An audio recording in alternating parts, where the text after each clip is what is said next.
नमस्कार दोस्तों, स्वागत है आपका आपके चैनल मंक्स माइंड में, जहां हमने अपनी पॉलिटी की सीरीज़ शुरू की हुई थी और हम उसी सीरीज़ को आगे बढ़ाते हैं। आज का जो हमारा टॉपिक है वो है यूनियन एंड इट्स टेरिटरी। कोई भी एग्ज़ाम जिसमें पॉलिटी के क्वेश्चंस आते हैं, कोई भी एग्ज़ाम जिसमें पॉलिटी का सिलेबस इंक्लूड किया गया हो, उस सब के लिए इक्वली इम्पोर्टेंट होने वाला है लेक्चर। तो चलिए हम अपना लेक्चर शुरू करते हैं। तो देखो, सबसे पहले जो हमारा टॉपिक का नाम है वो क्या है? Union and it's territory. ठीक है, तो देखो इसमें दो वर्ड है। एक तो वर्ड है यूनियन और एक वर्ड है टेरिटरी। यूनियन मतलब होता है एक तरीके का संगठन। ठीक है, तो जो भारत है, भारत भी एक संगठन है, भारत के अंदर राज्य है ना। उन राज्यों से मिलकर क्या बना हुआ है? भारत बना हुआ है, ऐसे समझो भी आप। ठीक है, हालांकि राज्यों से मिलकर भारत नहीं है, भारत है तो राज्य है, दोनों बातों में बहुत फर्क है, अभी हम समझते हैं। दूसरा इसमें है टेरिटरी। तो देखो, टेरिटरी जो होती है, टेरिटरी यूनियन से ज़्यादा बड़ी मानी जा रही है। मतलब जो टेरिटरी है, इसका जो मतलब है वो यूनियन से बहुत कहीं ज़्यादा बड़ा है। क्योंकि जब हम यूनियन कहते हैं तो इसका मतलब होता है स्टेट प्लस हमारी यूनियन टेरिटरीज़। जैसे हमारे 28 राज्य हो गए, उसके अलावा हमारी जो 8 यूनियन टेरिटरीज़ हैं, इन सबको मिला के हम क्या कह रहे हैं? यूनियन कह रहे हैं।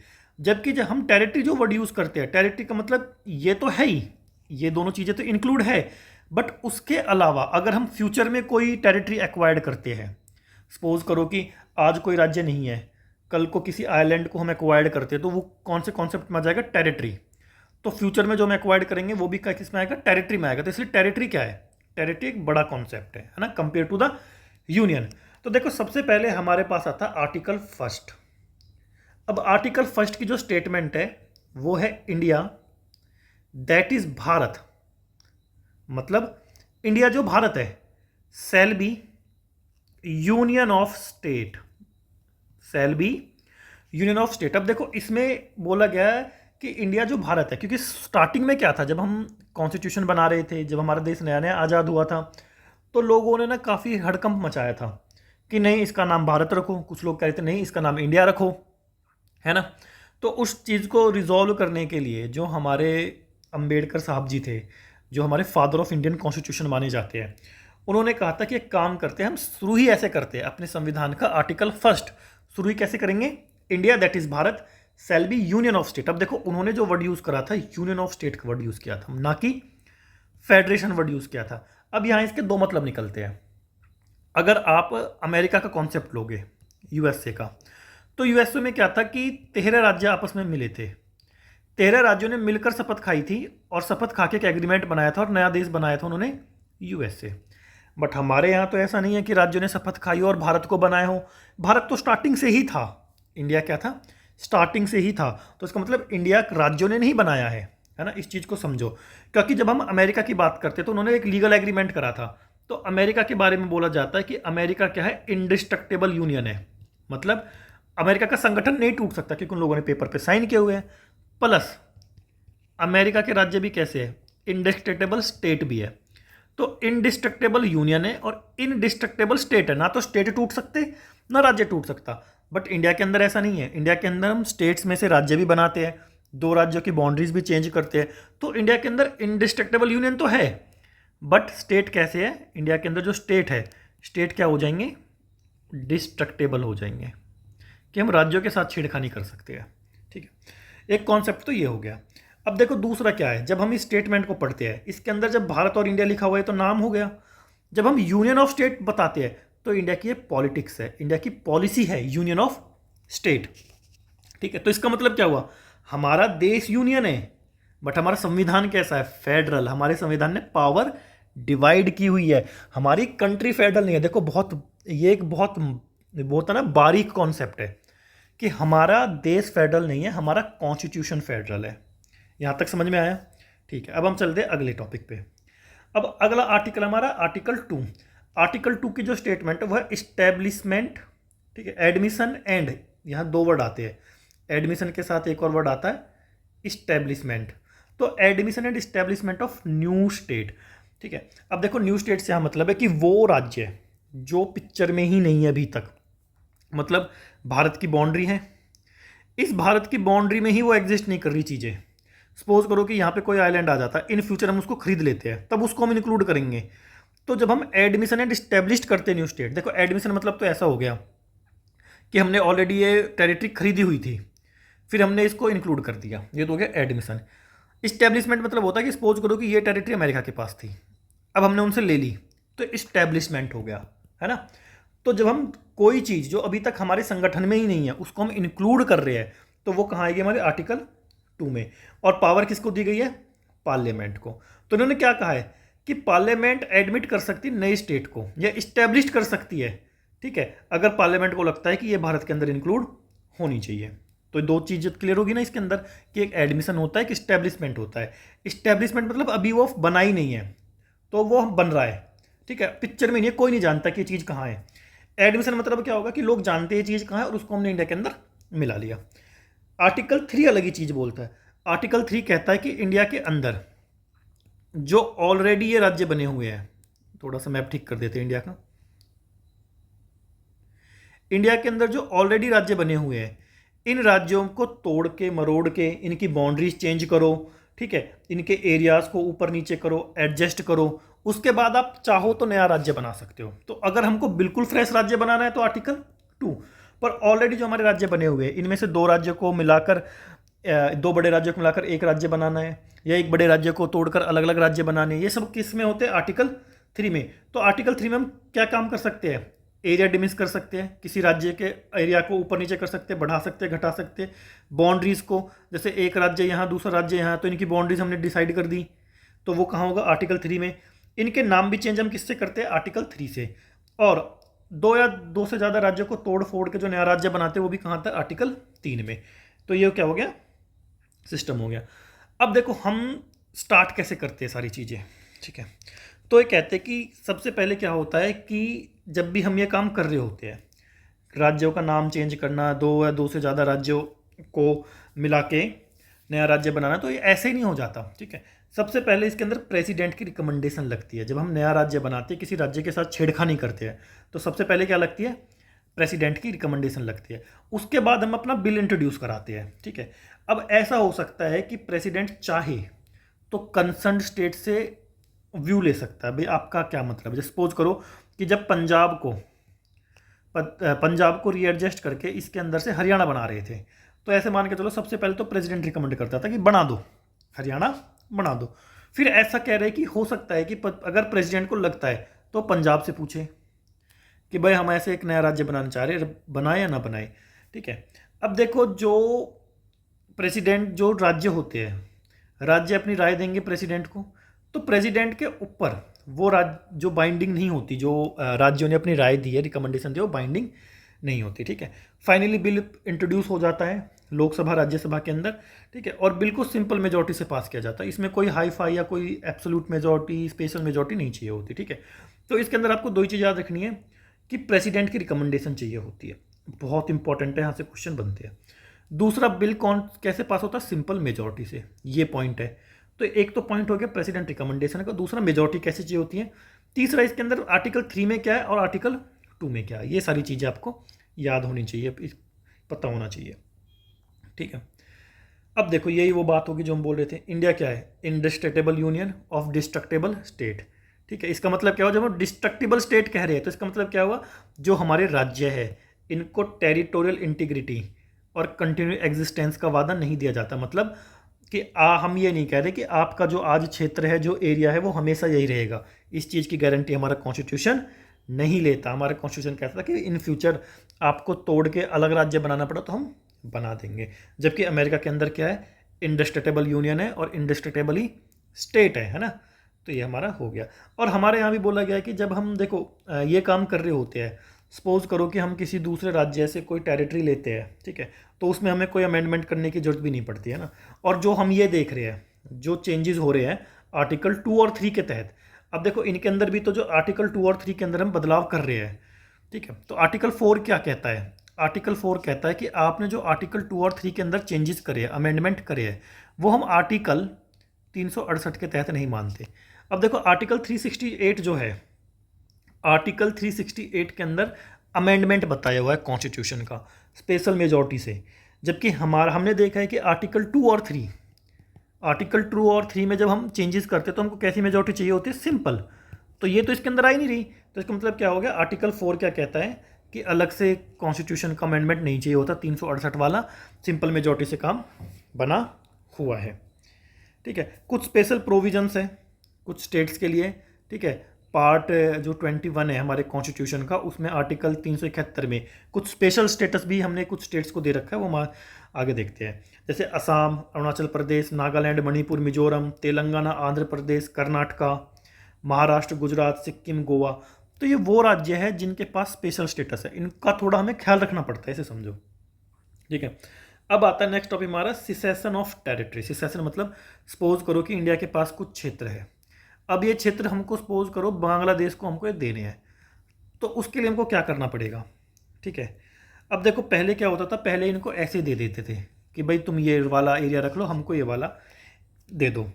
ठीक है, तो उसके बाद ये क्या गया, अगर आप सिसेड कर रहे हो, सिसीड मतलब होता अगर आप अपने ये क्षेत्र दूसरे देश को दे ही रहे हो तो आप ऐसे नहीं दे सकते। अगर आप अपना क्षेत्र, इंडिया अपना कोई एरिया दूसरे देश को देगा तो उसके लिए हमको अमेंडमेंट लगेगा। उसके लिए क्या लगेगा, हमको अमेंडमेंट करना पड़ेगा। ठीक है, यहाँ तक समझ में आया। ठीक है, अब देखो केसेस। 1960 में केस आया था 9th कॉन्स्टिट्यूशनल अमेंडमेंट एक्ट। उस 9th कॉन्स्टिट्यूशनल अमेंडमेंट एक्ट में दिक्कत ये थी कि हमने अपनी कुछ जो टेरिटरी थी वो बांग्लादेश को दे दी। ठीक है, तो उसके टाइम ये बताया गया था कि जो हमारा कॉन्स्टिट्यूशनल अमेंडमेंट है, ठीक है, क्या वो अमेंडमेंट होगा या नहीं होगा, ये सब कैसे करना है। तो स्टार्टिंग में इसने कहा था कि अमेंडमेंट नहीं होगा।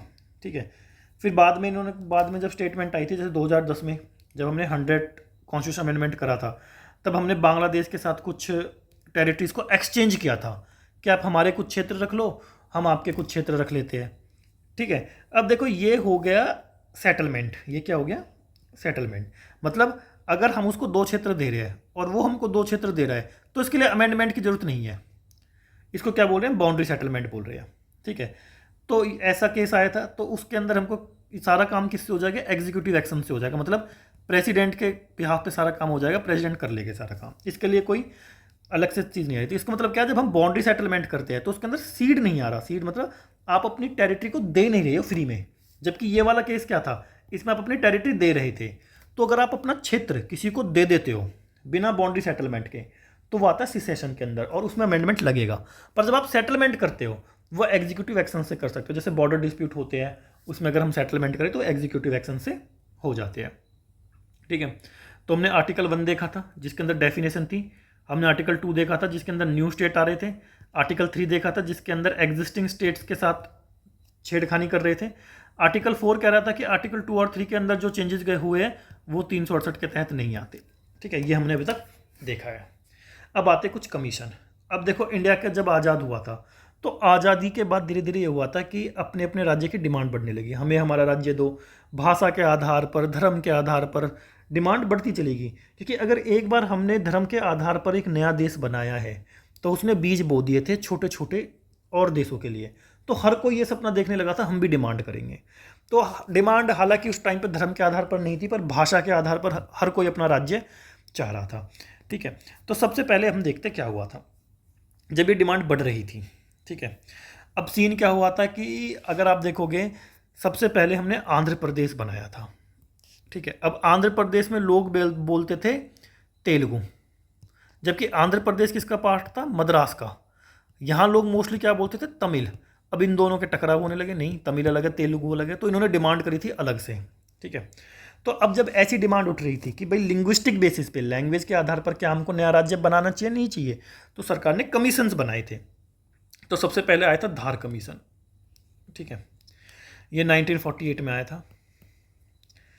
एस के धार इसके चेयरमैन थे, इसलिए इसको धार कमीशन बोलता था। इसने मना कर दिया, इसने कह दिया कि लिंग्विस्टिक बेसिस पे कोई भी नया राज्य नहीं बनेगा। हाँ, अगर राज्य इतना बड़ा है कि उसमें एडमिनिस्ट्रेशन ठीक से नहीं हो पा रहा तो एडमिनिस्ट्रेशन के बेस में हम बना सकते हैं, बट भाई भाषा के आधार पर हम नया राज्य किसी को नहीं देने वाले। फिर आया था जेवीपी।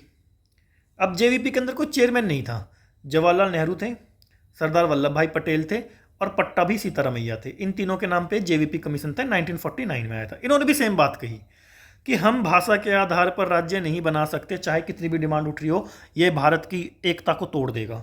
सही बात है। फिर फैजल अली कमीशन आया था फाइनली 1953 में। अब देखो फैजल अली कमीशन भी हालांकि स्टार्टिंग में ये भी नहीं चाहता था कि भाषा के आधार पर राज्य बनो, पर घटना ऐसी हो गई थी कि आंध्र प्रदेश की डिमांड के लिए एक बंदे बैठे हुए थे अनशन पे, ठीक है। उस बंदे के साथ क्या हुआ था, वो बंदा जब भूख हड़ताल पे बैठा था तो बंदा एक्सपायर हो गया, उस बंदे की डेथ हो गई। तो सरकार के ऊपर प्रेशर इतना आ गया कि उनको नया राज्य बनाना पड़ा, ठीक है। तो स्टार्टिंग में तो ये नहीं था, पर उस टाइम पे क्या हुआ था, एक बंदा था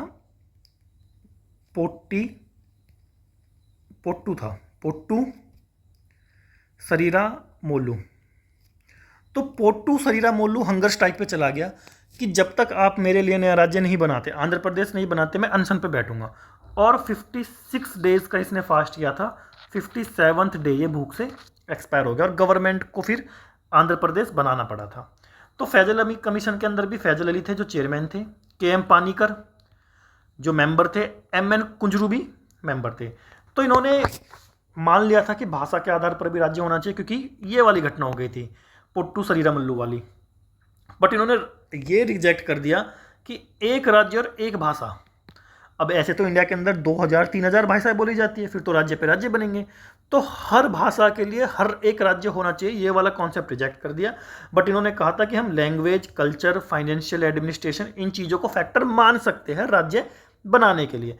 पर इसने ये कहा था कि जब हम ये काम कर रहे हो, जब हम भाषा के आधार पर भी राज्य बनाते हैं, तो हमारे देश की एकता, अखंडता और जो वेलफेयर है कंट्री का, वो नहीं टूटना चाहिए, वो रहना चाहिए, ठीक है। तो फाइनली 1953 में क्या आता है, आंध्र प्रदेश आता है। इसकी रिकमेंडेशन के बाद 1 नवंबर 1956 में हमारे देश के अंदर 14 राज्य और 6 यूनियन टेरिटरीज बनती हैं। पहला जो भाषा के आधार पर राज्य बनता है वो आंध्र प्रदेश बनता है 1953 में, ठीक है। मद्रास से तेलुगु वाले लोगों को अलग कर दिया जाता है और उनके लिए आंध्र प्रदेश बना दिया जाता है। अब हम बात करते हैं रीऑर्गेनाइजेशन ऑफ स्टेट की, ठीक है। 1956 में अब देखो, जब उन्होंने रिकमेंडेशन दी थी फैजल अली ने 1953 में, तो उसके बाद उन्होंने, हमारी सरकार ने कानून बनाया, स्टेट रीऑर्गेनाइजेशन एक्ट, ठीक है। और जो स्टार्टिंग में 4 फोल्ड डिवीजन थे, तो स्टार्टिंग में कैसे थे, ABCD ऐसे करके डिवाइड कर रखे थे हमारे स्टेट, उनको हटा दिया, ठीक है। उसके बाद ये इसके लिए जो हम स्टेट रीऑर्गेनाइजेशन एक्ट कर रहे थे, या फिर हम जो राज्य भी चेंज कर रहे थे, उसके लिए हमको 7th कॉन्स्टिट्यूशनल अमेंडमेंट एक्ट करना पड़ा था, ठीक है। और नए राज्य बनाए गए थे इस एक्ट के तहत, स्टेट रीऑर्गेनाइजेशन एक्ट के तहत क्या बनाए गए थे, नए राज्य, 14 राज्य और 6 यूनियन टेरिटरीज, ठीक है। अब देखो इसके अंदर कैसे कैसे हमने चीज़ें करी थी, जब हम स्टेट रीऑर्गेनाइजेशन एक्ट बना रहे थे तो कैसे कैसे चीज़ें आई थी। केरला को फॉर्म किया गया था, त्रावणकोर, मालाबार, कोचिन और साउथ कनेरा, इन पार्ट को मिला के केरला बनाया गया था। कुछ और राज्य भी बनाए गए थे, आंध्र प्रदेश, मध्य प्रदेश, पंजाब, राजस्थान, ठीक है। आंध्र प्रदेश को तो हमने पहले ही बना दिया था 1953 में, बट उसके बाद भी फिर हमको अमेंडमेंट करना पड़ा था, आंध्र प्रदेश एक्ट 2014, उससे तेलंगाना बना दिया, दोनों की हैदराबाद जॉइंट कैपिटल रख दी। हमने नाम भी चेंज कराया, यूनाइटेड प्रोविंस का नाम बदल के यूपी कर दिया गया था 1925 में, पहला राज्य था जिसका नाम चेंज हुआ था। फिर 2011 में हमने उड़ीसा का नाम बदल के ओडिशा कर दिया था, ठीक है, ये इंपॉर्टेंट है। अब देखो कौन सा राज्य कब बना था। 1960 में महाराष्ट्र और गुजरात बने हैं, 61 में दादरा और नागर हवेली यूनियन टेरिटरीज बनी है, 61 में ही, 1961 में ही यूटी कौन कौन सी बन रही है, दादर नागर हवेली, गोवा, दमन एंड द्वीप, ठीक है। 62 में पुदुचेरी बन गई, 63 के अंदर असम से तोड़ के नागालैंड बना दिया गया, ये बहुत इंपॉर्टेंट है, कई बार क्वेश्चन में पूछा जाता है, ये सबको पता होता है। 66 में, अब देखो 66 में 2 भाई बिल्कुल एक जैसे, हरियाणा और पंजाब, ठीक है, ये आए थे, हरियाणा पंजाब के अलावा हिमाचल प्रदेश, तो ये कब आ रहे 66 में। 72 के अंदर नॉर्थ ईस्ट वाले मणिपुर, त्रिपुरा और मेघालय पिक्चर में आए थे। 74 के अंदर Sikkim by 35th constitutional amendment act, हालांकि इससे पहले 34 भी होता है, उससे इसको प्रोटेक्टेड स्टेट का दर्जा दिया जाता है, फिर 35th से इसको फुल फ्लेज स्टेट दे दिया जाता है। 1987 में फिर मिजोरम, अरुणाचल प्रदेश, गोवा को अब स्टेट बना दिया। देखो पहले गोवा को यूनियन टेरिटरीज बनाया था, फिर गोवा को स्टेट बनाया गया था 1987 में। 2000 में छत्तीसगढ़, उत्तराखंड और झारखंड, ये इंपॉर्टेंट है 2000 वाला।